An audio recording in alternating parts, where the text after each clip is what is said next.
முனிவர்கள் ராஜாக்கள் தேவர்கள் எல்லாம் ஒன்றாக கூடியதை போல் அமர்ந்து கொண்டிருக்கும் இடத்தில் நான் ஒரு நாட்டுக்கு மன்னனாக இருந்து என்ன முனிவர் முன்பதாகவே அதே பிள்ளை இல்லாத பாவி உனக்கு பெற்ற பிள்ளை இல்லாவிட்டாலும் ஒரு அண்ணன் பிள்ளை வளர்ந்திருக்காத பாவி பிள்ளை இல்லாதவனுக்கு இந்த புண்ணிய லோகத்தில் இடம் கிடையாது. என்ன பிள்ளை இல்ல பாவி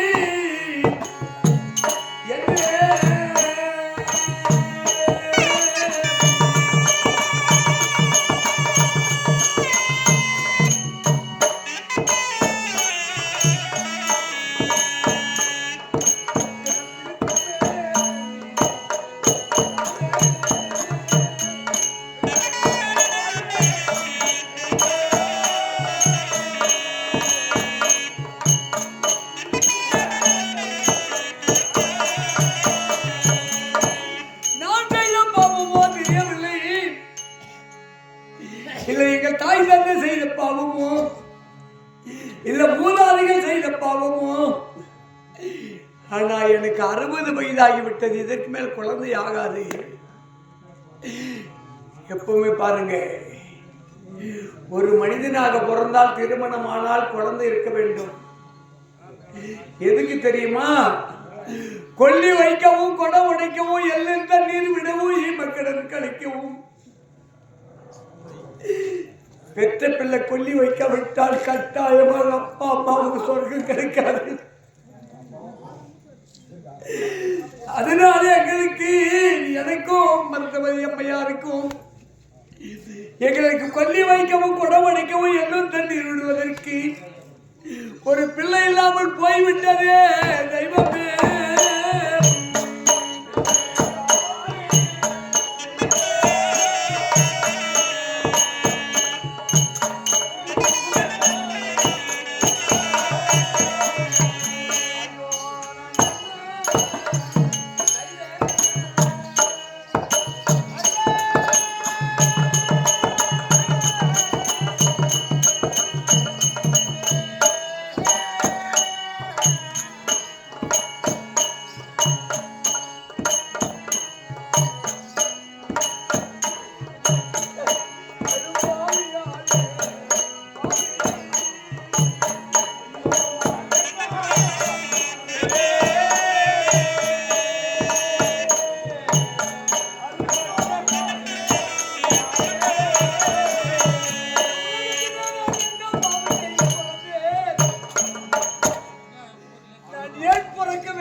ஒரு நாட்டுக்கு மன்னனாக இருந்து இந்த உலகத்தில் ஏண்டா நான் பிறக்கணும்?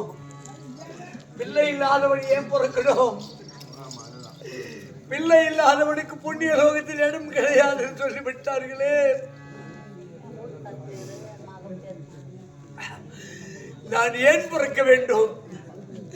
நான் பிறந்து என்ன பலனை கண்டேன்? இந்த புண்ணிய லோகத்துக்கு சென்றதே யாரால் இந்த பிள்ளையில்லாத பாவைக்கு புண்ணியம் கிடைக்குமா என்று வந்தேன். எனக்கு விதியோ விதியோ அதமோ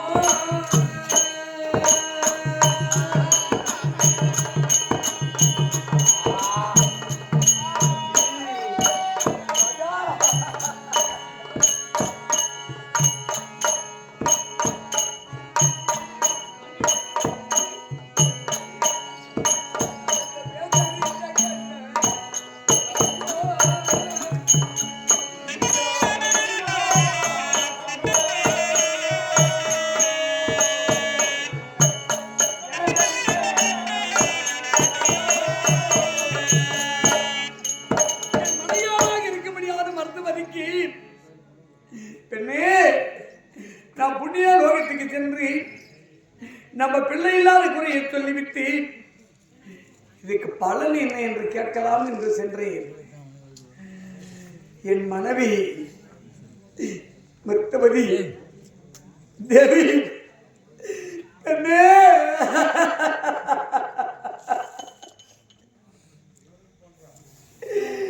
இந்த தேவநாட்டிலே அப்படி நடந்திருக்கிறது தெரிந்ததே யாரால் என் மனைவி உள்ளம் என்ன பாடுபடுமோ தெரியாது, எப்படி நாடுபட தெரியாது, அவன் உள்ளம் என்ன நடக்கும் என்று தெரியாது.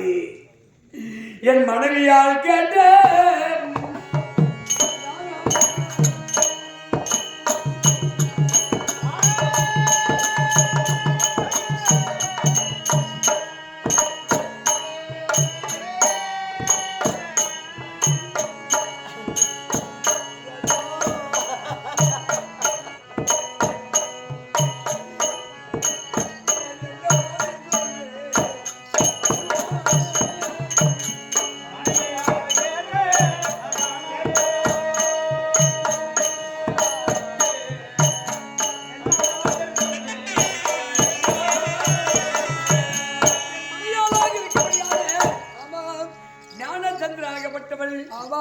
இங்கிருந்து போன உடனே ஆர்வமா இருப்பா. சுவாமி புண்ணிய லோகத்துக்கு சென்றது என்ன பலன் கிடைத்தது உனக்கு அப்படி என்று கேட்டதே. ஆனால் புண்ணிய லோகத்தில் பலன் கிடைக்கவில்லை அம்மா, பிள்ளை இல்லாதவர்களுக்கு புண்ணிய லோகத்தில் இடம் கிடையாதாம் அப்படி என்று சொன்னால் இந்த உள்ளம் கொதித்து அவள் உள்ள என்ன பாடுபடும் என்று தெரியாது. அதனாலே இந்த வார்த்தை நம்ம சொல்லக்கூடாது. சரிங்க ஐயா, இதை மறைத்து வைத்து விடலாம். அதனாலே புண்ணிய லோகத்துக்கு சென்று அப்படி என்று அங்கு போய் பார்க்கலாம்.